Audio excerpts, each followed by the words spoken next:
दृष्ट्वा तु पाण्डवानीकं व्यूढं दुर्योधनस्तदा आचार्यम् उपसंगमस्य राजा वचनं ब्रवीत्। संजय धृतराष्ट्र से बोले, व्यूहरचना में पांडवों की विशाल सेना को देखकर राजा दुर्योधन द्रोण के पास जाकर इस प्रकार के शब्द कहे।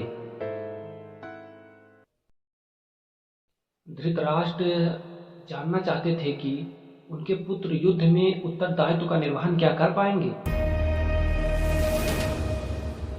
कुरुक्षेत्र में युद्ध के लिए कौरव और पांडवों की विशाल सेना दृढ़ संकल्पित व्यूह रचनाओं में खड़ी है। दोनों पक्षों की सेनाओं का उत्साह देखकर ऐसा लगता है कि मानो बस कुछ ही देर में जीत हार का निर्णय हो जाएगा। धृतराष्ट्र का ज्येष्ठ पुत्र दुर्योधन निर्दयी और दुष्ट स्वभाव का था। धृतराष्ट्र जन्म से ही अंधे थे, जिस वजह से व्यवहारिक रूप से हस्तिनापुर का शासन का बागडोर दुर्योधन के हाथों में थी और वह पांडवों को देखकर जलन रखता था।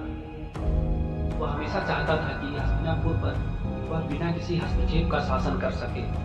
इस वजह से पांडवों के साथ हमेशा वह कठोरता से और दमन का व्यवहार रखता था।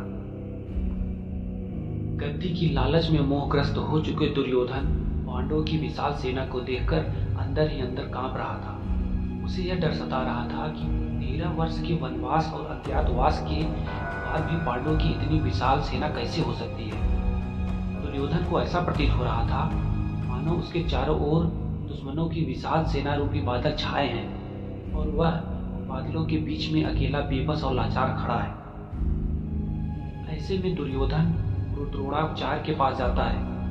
उसका द्रोण के पास जाना यह दर्शाता है कि वह युद्ध के परिणाम के संबंध में भयभीत था।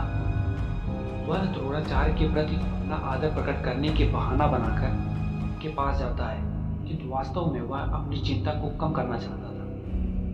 क्योंकि द्रोणाचार्य कौरव और पांडव दोनों के गुरु हैं, अतः उन्हें चाहिए था कि दोनों दलों के संबंधी होने के कारण बलराम की तरह वो भी तटस्थ रहते, परंतु कौरवों का पक्ष चुना। हालांकि उनके सामने मजबूरी भी थी। पहली मजबूरी ये थी कि राज दरबारी दबाव और परंपराओं के कारण उन्होंने ऐसा किया। दूसरा, यह भी नज़रअंदाज नहीं किया जा सकता कि युद्ध क्षत्रिय के लिए स्वर्ग के समान होता है, अतः इस अवसर को वो नहीं खोना चाहते थे। तीसरा, राज्य सेवा में होने के कारण सेवा का संचालन करना उन्होंने स्वीकारा।